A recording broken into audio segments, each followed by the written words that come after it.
What's up, everybody? It's your girl Tonya Lady T, and it's Friday. How do we know? How do we know? Because your girl got 2 pieces of fish. It's been a minute, so I said I was craving it. So it's Fish Friday. Yes. So let's get on the flavor train. Get on the flavor train. Get on the flavor train. Get on the flavor train with your girl, Lady T. Ooh, yeah. Yes, y'all already know we're going to do what it do. It's Fish Friday. This is my lunch break, so I got to go ahead on and eat the daggone thing and get on back to work. Y'all know how it is. Today, I've got Zevia grape, love. And the trio. No. The quad, because I got a hot dog bun under here. We got the mustard. We got sriracha hot chili. Many have asked. I still don't know how to order that. I've gone online, Googled it, schmoogled it, Firefoxed it. What's some other search engines? Internet Explored it, and I still can't get a hold of anybody on the number on the back of the bottle or online. So, of course, vinegar, apple cider, malt, organic. Use any vinegar you want. And Texas Pete hot sauce. All right, y'all. Let me go ahead on the bust a move. Open up this soda. I hope y'all have had a good time. I'm looking forward to the 4th of July weekend. My granddaughter Lauren will be turning sweet 16 on the 3rd. Oh my, that is so good. And she got a permit, y'all, so she's all about wanting to drive. Honey, she'd drive me to my garage, to the mailbox if she could. Yeah, y'all know what I'm talking about. The teenagers, when they get their permit, honey, they want to drive you to the ditch. They want to drive you to the tree. They want to drive you to take the trash to the front of the house. Yeah. All right, y'all. You know I have to be dramatic. But I do have something to talk about really quickly. Now, let me move my bun out of the way because I don't want it to get wet and skeeted with the vinegar. But, of course, as always, I have to let y'all get the first bars of this bad boy fried to perfection. All right. Let's do it. Let's do it because we're so used to it.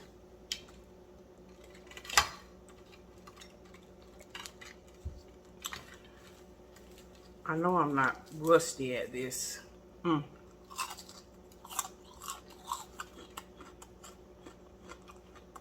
couldn't help it, y'all. I had to bust it.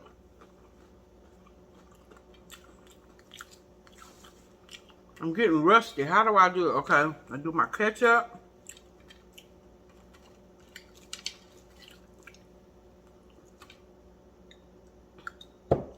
I do my sriracha. And I'm going to just do one side on this bun. Bust it on in this bun. Getting it done. My lame ain't Connie Chung. Just let me have it. Let me rhyme. Alright, y'all.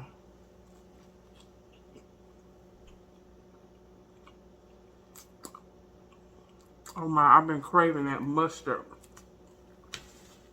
That mustard.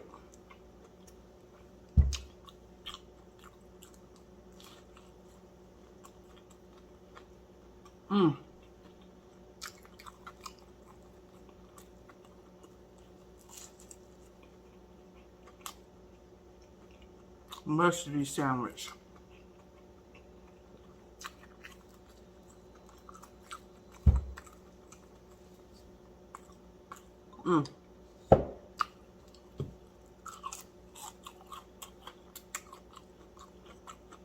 What's up, Leonard? This is for you. You've been asking for a Fish Friday. Here it is. telemarketers, they call our phones all day long. It's so ridiculous. I done blocked, I done stopped, I done spit, I done stomped, I done did everything I know to do to block these jokers, but they just buy another number and they come on through, don't they?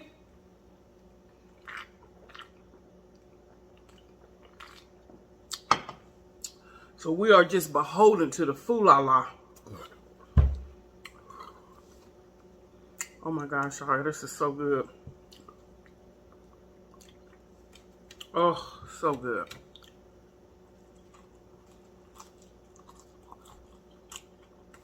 Crunchy.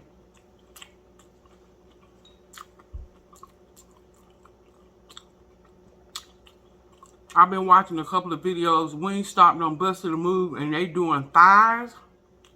Stop it. They need to just stop it. Stop it, stop it, stop it.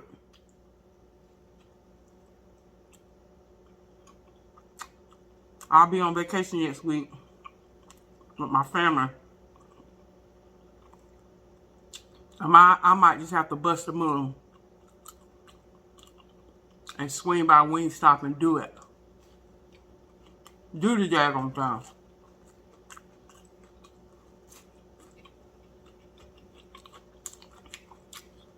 That crunchy. Oh man.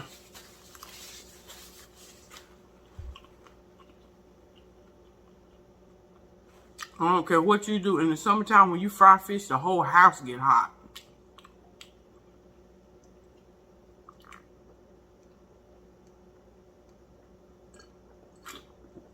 Oh my, listen y'all, that is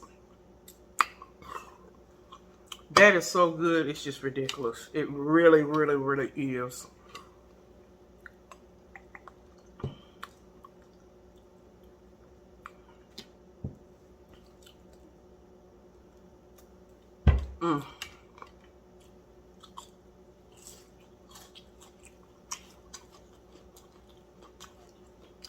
Don't want to see that. Stop playing with the people.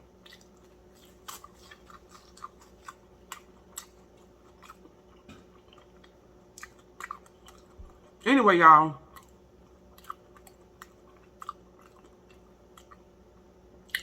Shout out to YouTube. We'd miss it if we were to just cut off all our other entertainment programming, like, you know, your satellite, cable TV, you know. I have to have my local channels. But anyway, whatever. YouTube got it going on. I mean, you can pull up anything on YouTube. I mean, I'm just telling you. Anyway, every once in a blue moon, I'll go and click on Court TV. Oh, my. And of course, you know, they take you inside the courtroom. Different court cases all around, you know, the United States and the world, you know, where cameras are allowed. And you listening to testimony and all that. Oh my gosh, that is so, look at that pretty piece of fish. That pretty piece of fish.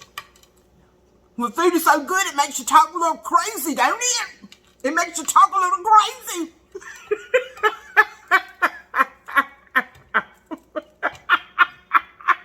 Oh man, I tickled myself. Y'all, I'm telling you, in this life, honey, you better laugh, better learn how to laugh, honey. Everything ain't got to be so serious all the time. I love me some me. I'm going to tell you, I do. Child. You only as old as you feel, honey. All right, y'all. I'm going to let y'all bust a move on that. Just going to bust a move. I know.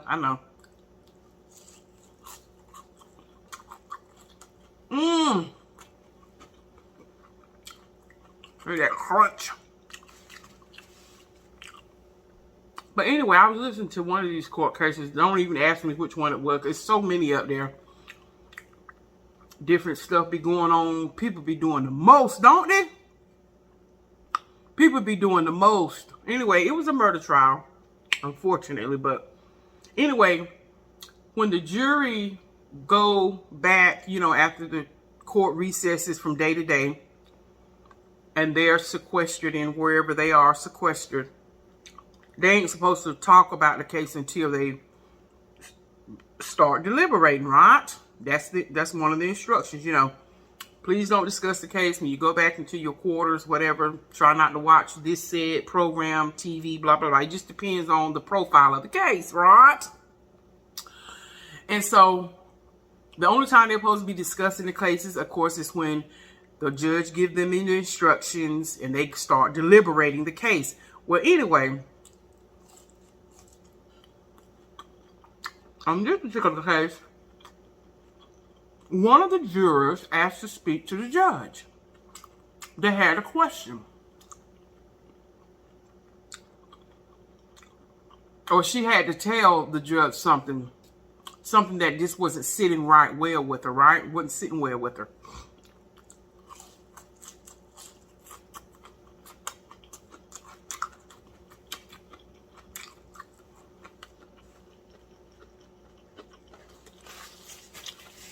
Well, to make a long story short, they brought the juror in,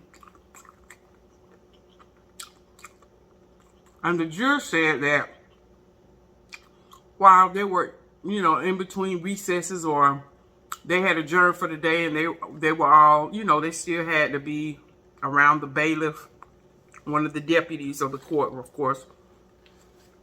And she said she was working on a crossword puzzle. And while she was sitting there contemplating, trying to think of the answer for the crossword puzzle, she said she began to focus in on conversations that the other jurors were having with this said bailiff or deputy. And so she sort of tuned in, because earlier she saw them talking, but she had tuned it out. And I get that when you're working in, for instance, when I was having to work in the office building, you really, unless you had earphones on and you didn't want to, you know, you had to really, really focus. So you have to learn how to tune out noise and voices and people talking, right? But anyway, so she said, you know, she started sort of paying attention to what they were saying. She couldn't give blow by blow, but she said that one of the jurors asked the deputy about conceal and carry firearms and stuff like this. And the reason why she, meaning the juror that wanted to tell the judge this, was because to her, she said that, you know, based on the question the other juror was asking the bailiff, it was so close to the case in which they were being a jury for. So she said that just sort of kind of, you know, threw me off. And based on what was said, it's sort of now starting to sway my decision, because it was something to have to do with standing your ground. That if two people are in an altercation and one person leaves the scene, in other words, now they're leaving away from danger. Now they have, you know, left. They've taken themselves and perhaps the person they were in the altercation. You've totally taken yourself out of the situation, so nobody is at harm at this particular point. But if that person then comes back, meaning the said person that leaves, right, and then comes back with a weapon to enter back into the fight, the altercation, the whatever, the disagreement, and then the other person takes your tail out, then, you know. So anyway, so that was sort of what was going on. Like I said, I didn't get all into the weeds and the details of the actual case. I just tuned in onto the court clippings that they had about this juror bringing this to the judge's attention, because see, now she's compromised because she hears this bailiff telling one of the jurors, well, it's just like if you do X, Y, and Z. In other words, the deputy himself began to discuss things, and it was very, very close to what they were actually in court about, what they had to deliberate on. And it touched her spirit, and it bothered her, and she told the judge. So long and short of it, the judge was saying, okay, based on what you heard and what was discussed, do you feel like as a juror, can you still perform your duty and give a sound decision based on the evidence and based on the instructions that I give you when you all begin to deliberate? She said, so just the judge is telling the jury this, but just so you know, I give the instructions, not the bailiff. Anything that the bailiff or the deputy is talking about, that is not evidence. That has nothing to do. You do understand that. And the woman said, well, yeah. So anyway, like I said, long story short, they even brought in the woman in which this jury was talking about that was discussing it with the bailiff. Now, of course, they didn't bring the bailiff in. They just brought the jurors in that I think it was like 2 other people that this said juror was talking about. And I thought, man, I wonder how often that goes on where, and wait. I wonder how often that goes on and takes place, and the jurors just don't say nothing. They just don't say nothing to the judge. And so the woman, they didn't show her, but you can, tell that she was very scared, and she was saying, oh, am I in trouble? And the judge was saying, no, you're not in trouble. You're doing exactly what you're supposed to do as a juror. If you feel like you can't execute your duty as a juror based on the evidence, based on the instructions that I give you, then yeah, you need to speak up. You need to let it be known that, hey, now I feel like I am swayed this way based on the conversation that this juror and bailiff had outside of the courtroom. So now I'm looking at, well, man, maybe I should rethink how I feel about that.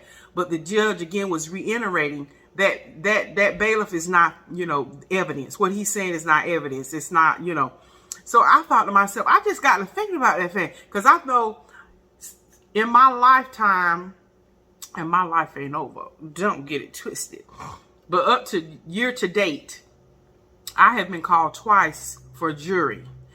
You know how they'll, send a letter to you that you have been selected for either a grand jury or jury and be on standby if they need you, right? Well, I've never been actually called because I guess, they didn't need me, or, they had other folks in line and they selected. But I never have gone through the jury process of having to go in and answer questions and blah, blah, blah, blah, blah.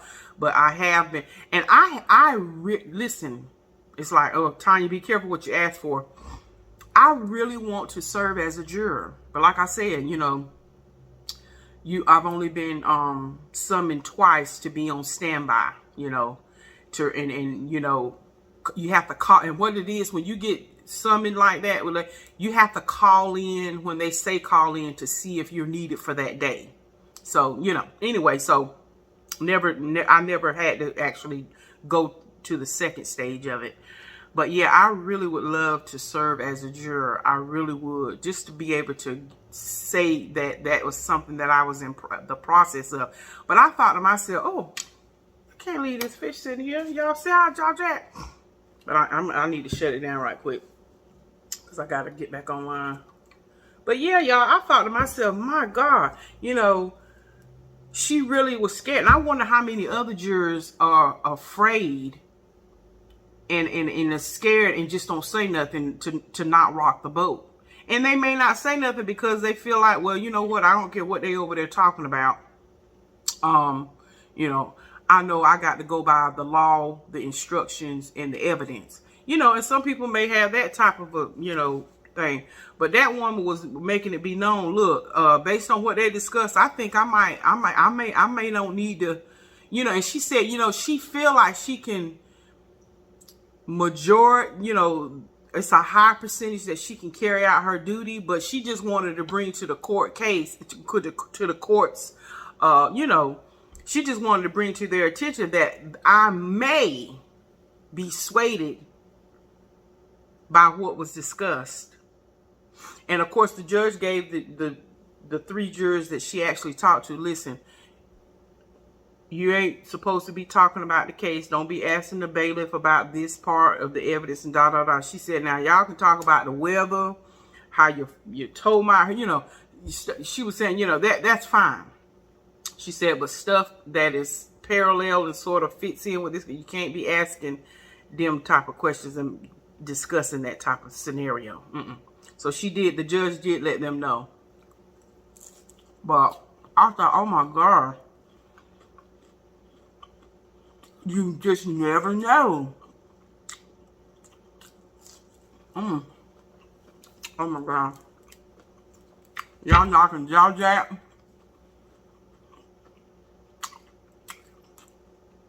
But I said to myself, wow. And then she couldn't remember certain things. And I'm thinking, well, daggone, you're a jury. You just got out. And I understand you might not remember every blow by blow by blow. But when you're in that position, you really have to take your jury seriously. And really, really, because your decision could really alter, of course, somebody's whole life forever. Oh my God, it's so good. Forever, ever? Forever. But anyway.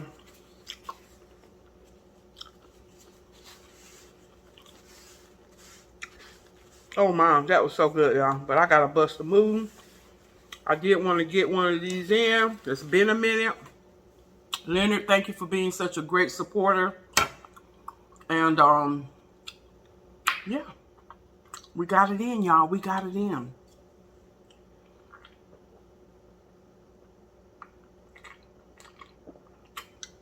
But anyway, y'all, let me go.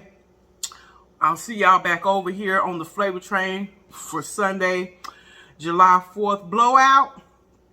And then all next week, your girl will be on vacay with the fam. Anyway, love you. And I want to thank you for stopping on the Flavor Train because what?